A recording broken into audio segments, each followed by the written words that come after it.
You were about to witness a clash that shook Washington. The youngest White House press secretary, Karoline Leavitt, goes head-to-head with Texas Congresswoman Jasmine Crockett in a hearing that turned into a viral firestorm. It's fire versus ice, emotion versus control, and what unfolds says more about America's divide than any headline could. The air inside the Franklin Congressional Center was deceptively still, like the quiet moments before a storm cracks the sky open.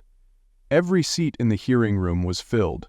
Lawmakers, press, aides, and activists crowded shoulder to shoulder while cameras perched like hawks along the back wall, their lenses already trained on the witness table. At precisely 9:00 AUME, Karoline Leavitt, the youngest White House press secretary in U.S. history, entered through the side door, alone, no entourage, no flash, just a slim leather folder and a small, steady step. Her black blazer was crisp, her posture upright, her expression unreadable, cool, collected, and utterly unfazed by the tension humming in the room. She took her seat, adjusted the microphone, and folded her hands, as if the chaos to come was nothing more than a routine press briefing. Then the doors at the rear flung open like a gust of wind, and Congresswoman Jasmine Crockett of Texas swept in with a presence that could charge metal. Dressed in a blazing red suit, her heels struck the floor like warning shots. She didn't pause, she didn't smile, she didn't look at Leavitt. She didn't have to. The cameras were already glued to her. As she slid into her seat on the committee dais, the divide was set. Fire had just entered the room to confront ice. Chairman Jalen Briggs gavelled the session open, his voice flat but firm. This hearing on federal media conduct and White House accountability is now in session. But no one really heard him. All eyes were on the two women, one burning with the urgency of outrage, the other radiating an unflinching chill. Microphones flickered on, pens hovered over notepads, and someone in the gallery whispered, "Here we go." In this moment, policy didn't matter, party didn't matter. America had come not just to listen but to witness. A collision of styles, of ideologies, of two powerful women claiming to speak for the people. One was here to fight fire with fury, the other with frost. And neither of them planned to back down. Not today, not here, not with the whole nation watching. From the first glance, they could not have been more different. Karoline Leavitt, seated with perfect posture at the witness table, looked like she had rehearsed the entire storm and found it unworthy of panic. Her expression was unreadable, jaw set, eyes forward, not a strand of hair out of place. The camera lights bounced off her blazer's clean lines, but her real armor was her calm. She didn't fidget, she didn't blink. She sat like someone who had nothing to prove, only something to protect. Across the room, Jasmine Crockett burned with visible electricity. Her red suit wasn't just a wardrobe choice, it was a declaration. She leaned forward slightly in her chair on the dais, already tapping a pen against her stack of notes like a countdown timer. Her gaze never softened. When she did glance at Leavitt, it wasn't curiosity, it was precision, like a lawyer preparing her opening strike. They were opposites not just in style but in strategy. Leavitt spoke like a scalpel, controlled, clean, and pointed. Crockett like a wildfire, unpredictable, passionate, capable of consuming everything in her path. One mastered silence, the other weaponized sound. Yet both women radiated power, neither needed a raised voice to claim attention, they simply were the center of gravity. Around them the room vibrated with the weight of unspoken tension. Aides checked their watches, reporters leaned forward in their seats, even the committee members sensed it. Something rare, something combustible.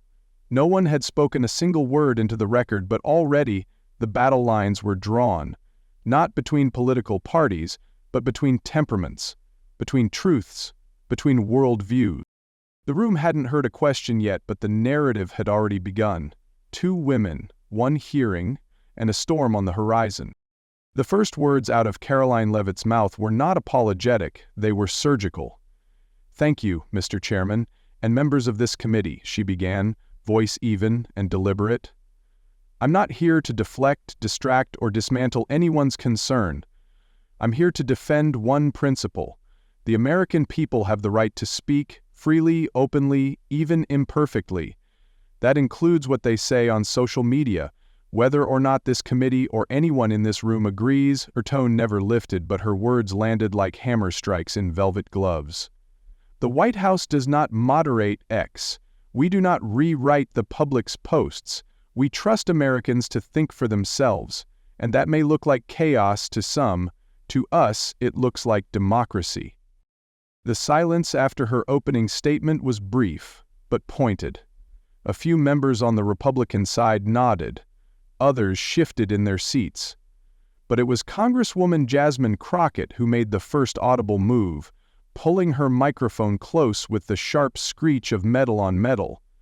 "Let me get this straight," she said, voice steady but steeped in challenge. "You're not taking responsibility for the tidal wave of lies that spread like wildfire on your watch?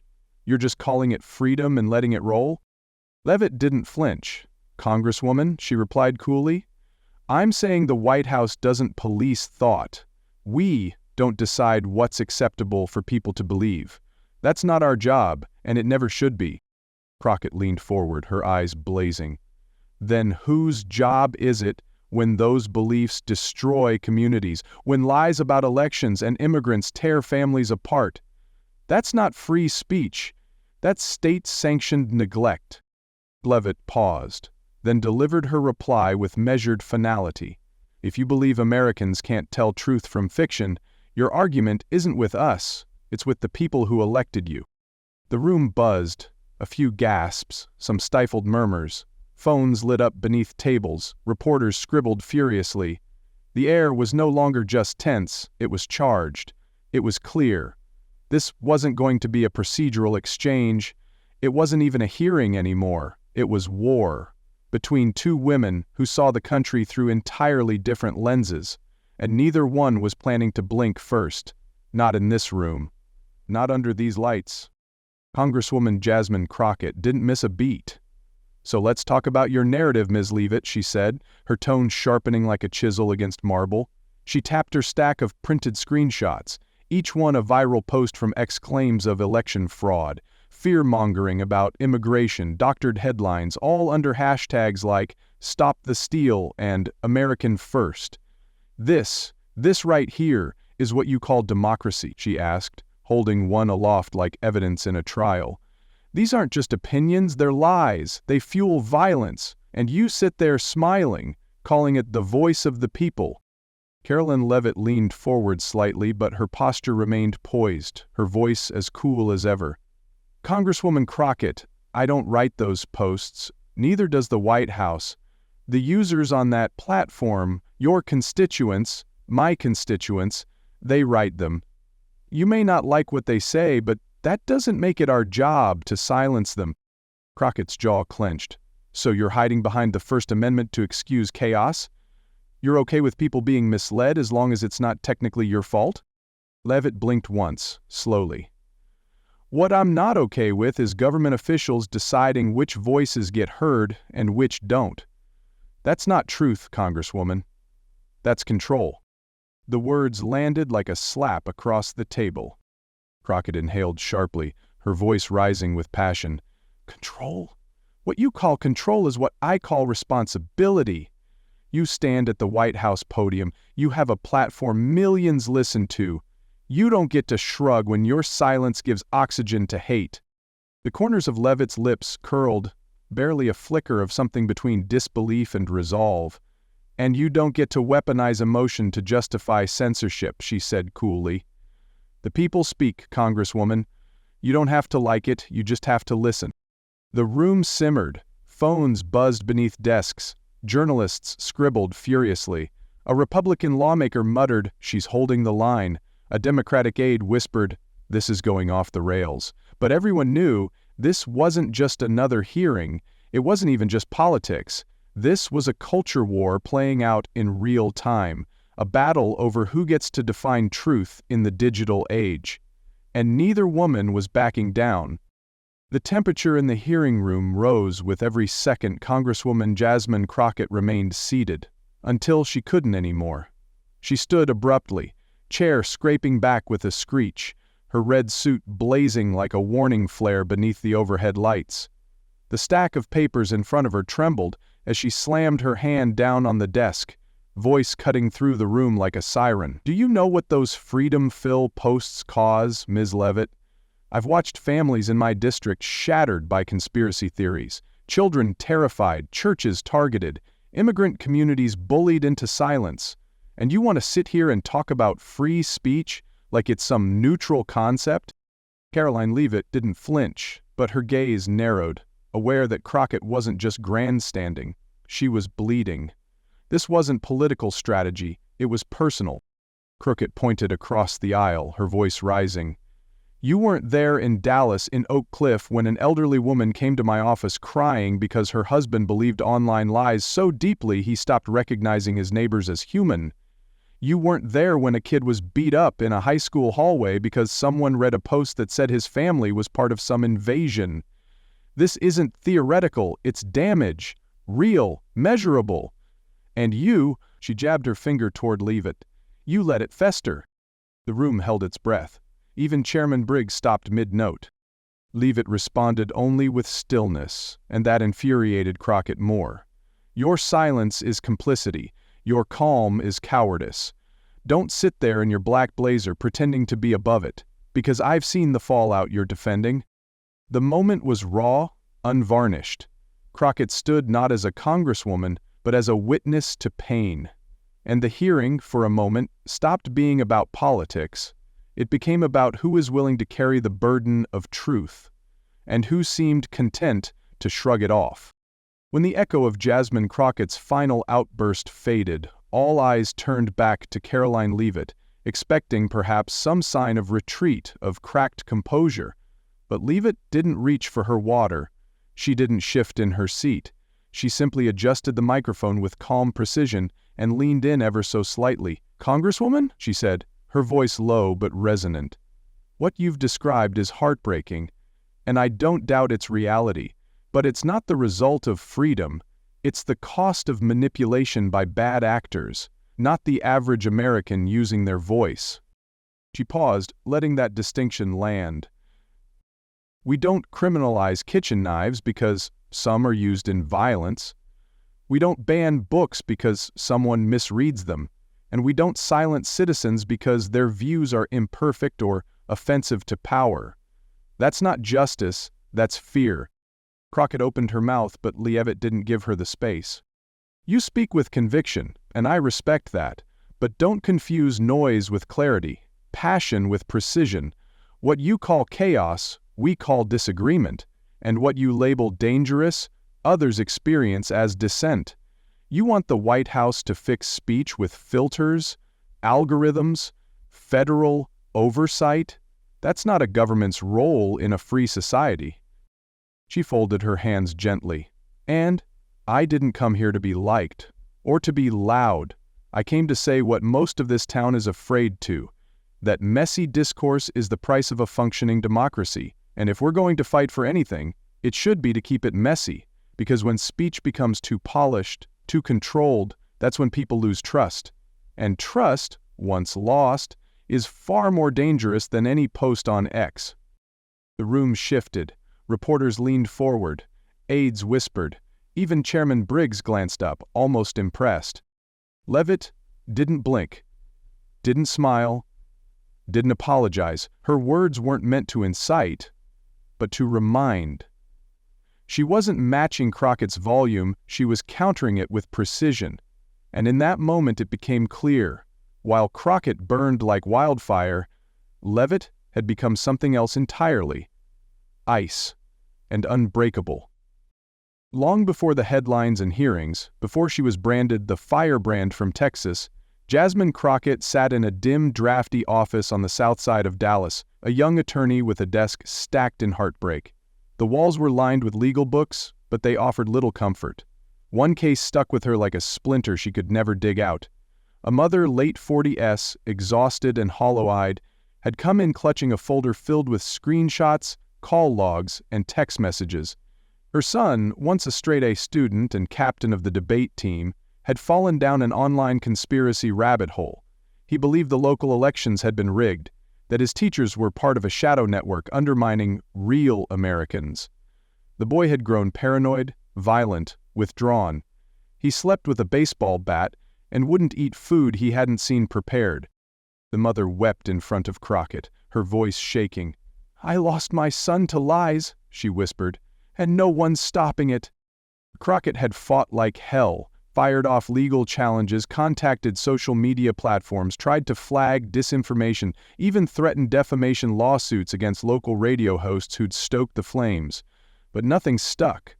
The law was a scalpel. The damage had been done with a sledgehammer. That case didn't make the news.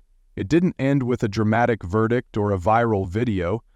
It ended in silence, a broken family, a community splintered, and a young lawyer sitting in her car afterward, gripping the steering wheel until her knuckles turned white, wondering if truth was even something you could protect anymore.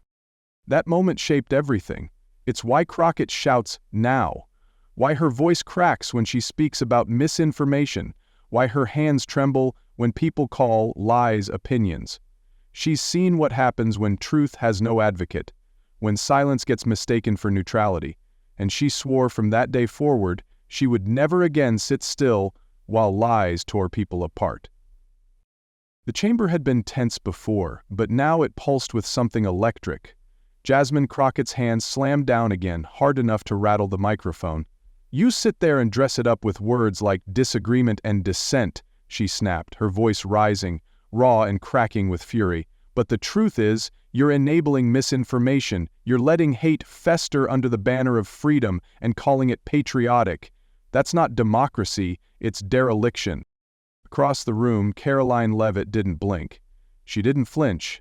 She simply drew the microphone a little closer and spoke with the same razor-sharp calm that had defined her every answer. "Congresswoman Crockett," she said evenly, "you don't get to define freedom by your comfort level. The fact that it makes you angry, that it feels messy, that's not a reason to shut it down. That's proof it's working." The room froze. That was it. The line. The one that sliced the oxygen clean out of the room. Crockett stood, nearly knocking over her chair. "You dare say I want control?" she thundered. "I want truth, accountability. People out there are dying, losing family, faith, community, because of lies that your administration refuses to stop, and you sit here with that smug detachment, claiming it's all just part of the system?" Leavitt tilted her head slightly. Her reply came like a scalpel. "You're not afraid of lies, Congresswoman. You're afraid that the people no longer need you to tell them what to think. And that's what's really unraveling." The room detonated. Gasps rippled from the gallery. Journalists scrambled. The chairman's gavel pounded, "Order! Order!" But no one listened. Cameras zoomed in as Crockett's face contorted with disbelief and rage, her hand gripping the microphone like it might snap. She had lost control. Not just of the room, but of the moment. And Leavitt? She simply sat there, hands clasped, like she'd never been anywhere else. Her expression didn't waver. Her pulse, if racing, never showed. Because in that moment, with every camera rolling and every screen glowing across the country, it was no longer just a hearing. It was a reckoning. And the narrative didn't belong to the media, or to Crockett. It belonged to her now. A few floors above the chaos, inside a quiet, window-lined office at the Franklin Congressional Center, Elise Stefanik, U.S. Ambassador to the United Nations, stood by the coffee bar, watching the viral clips on mute. Karoline's expression, unflinching, cold, precise, was already being framed as the moment the narrative shifted. Headlines flashed beneath the footage. Leavitt versus Crockett, calm defeats fire. As the door clicked shut behind her, Karoline Leavitt entered, finally exhaling. Her shoulders relaxed just enough to betray the weight she'd carried through the hearing. Elise turned, handed her a fresh cup of black coffee, and gave a sly smirk. "You just made her combust on live TV," she said. "Trump's gonna love it." Leavitt sank into the leather armchair, unbuttoning her blazer with slow, deliberate motion. "I wasn't trying to make her explode," she said, her voice softer now. "I was trying to hold the line." Elise raised a brow, but didn't interrupt. Karoline stared out the window at the Atlanta skyline. "Crockett's not wrong to care, I could see it in her. But she thinks yelling changes things. It doesn't. Not anymore." Elise nodded, setting her coffee down. You didn't win because you were right. You won because you didn't blink. That matters. Leavitt was quiet for a moment, her voice dropping lower. I didn't do it for optics, or even for Trump. I did it because the moment we start filtering truth to fit emotion, we lose everything. Elise's expression turned more serious. She understood. Karoline hadn't just survived the hearing. She had owned it. And now the cameras would move on. The headlines would keep spinning. But something deeper had shifted. Because this wasn't about applause. It was about principle, and principle doesn't blink. Down the hall and behind a slammed door, Jasmine Crockett paced her congressional office like a storm trapped in a bottle. Her red blazer was off, tossed across a chair, and the stack of documents she'd carried into the hearing lay untouched on her desk. No longer weapons, just paper. Her aides hovered nearby, quiet and uneasy, watching their usually indomitable boss spiral in silence. Finally, one of them spoke, voice soft. You did great, Congresswoman. The whole country saw your passion. They heard you. Crockett spun around, her eyes red-rimmed but not from tears, from rage. Heard me? She snapped. She didn't even flinch. She sat there like none of it mattered, like truth was optional and the lives I've seen broken were just noise. She dropped into her chair, head in her hands. I didn't take her down, I lost control, and she never blinked. Another aide stepped forward, a young woman barely out of law school. But you fought for the people. You reminded them this isn't just politics, it's real life. You showed them someone cares. Crockett looked up, the fire still in her but flickering. And what did it get me? A viral clip of me screaming while she sits there like a damn statue. Calm doesn't mean right, but it sure as hell looks like it on camera. For a moment no one spoke. The silence thickened, until Crockett broke it herself. I remember why I got into this. It wasn't for these circus hearings. It was for that mother in Dallas. For the kid who stopped talking to his immigrant neighbors because someone on X told him they were invaders. I'm not here to debate decorum. I'm here because people are drowning in lies. She stood slowly, her voice steadier now. She may have won today, but this isn't over. I will find another way, and next time, I won't lose my footing. One of her aides whispered, They felt you out there. Crockett gave a faint nod. Because beneath all the fury, Jasmine Crockett wasn't finished. She wasn't broken. She was recalibrating, and the fire, though scorched, still burned. By nightfall, the nation wasn't just watching the hearing, it was living inside it. Clips of Karoline Leavitt calmly dismantling accusations with icy precision were stitched into montages, paired with text overlays like When Silence Wins the War and Ice Queen vs. Firebrand. On the other side, Jasmine Crockett's emotional outbursts were spun into rallying cries. She cares too much to be calm, read one viral post from a progressive influencer. Social media platforms lit up like battlegrounds. Hashtags like Crockett Vivas La Vida, Truth Over Tone, and Control the Narrative soared to trending. TikTok reenactments flooded timelines with creators lip-syncing both sides. One person in a red blazer screaming across a table, another in black responding with barely a blink. Cable news pounced on the drama. On CNN, a panel dissected Crockett's fire. She brought emotion, and that's not weakness, it's honesty, said one commentator. Over on Fox News, Leavitt's composure was hailed as the masterclass in restraint under fire. Even international outlets picked up the story, framing it as a reflection of America's internal fracture. 2 women, 1 democracy, no middle ground left. But the real ripple was among the public. In Texas, Crockett's supporters gathered outside her district office, holding signs that read, She fights for us, and Truth doesn't whisper. Meanwhile, in New Hampshire, Leavitt's hometown coffee shop had to loop the hearing footage on a back-wall TV for patrons who kept requesting it. A handwritten sign hung in the window, composed, clear, Karoline. The divide wasn't just political, it was emotional. Some saw Crockett's outburst as righteous fury, others as uncontrolled weakness. Some viewed Leavitt's calm as leadership, others as detachment. but in every case people had picked sides. The hearing was no longer about policy, it was about style, values, and what kind of voice Americans trusted now. One loud, one quiet, one shaking with rage, one frozen in resolve. And though the gavel had long since dropped, the battle had only just begun, now playing out not in chambers but on every screen across the country. The showdown between Karoline Leavitt and Jasmine Crockett wasn't just political theater. It was a mirror held up to a fractured nation grappling with truth, emotion, and control. The lesson is clear. In today's world, how you say something can overshadow what you say. Leavitt won the moment not by proving herself more correct, but by remaining unshaken in the face of fire. Crockett, though fueled by genuine passion and righteous frustration, let emotion override her precision, and the public noticed. But this isn't a story about who was right. It's about strategy, perception, and the cost of losing composure in an age where every second is clipped, shared, and spun. Leavitt taught us that restraint can be a weapon. Crockett reminded us that caring too deeply can leave you vulnerable in the spotlight. Ultimately, the lesson is this: in a battle over narrative, the calmest voice often becomes the loudest. But passion, when wielded with clarity, still holds power. To survive today's political storms, you must balance fire with control, or risk becoming the story instead of shaping it.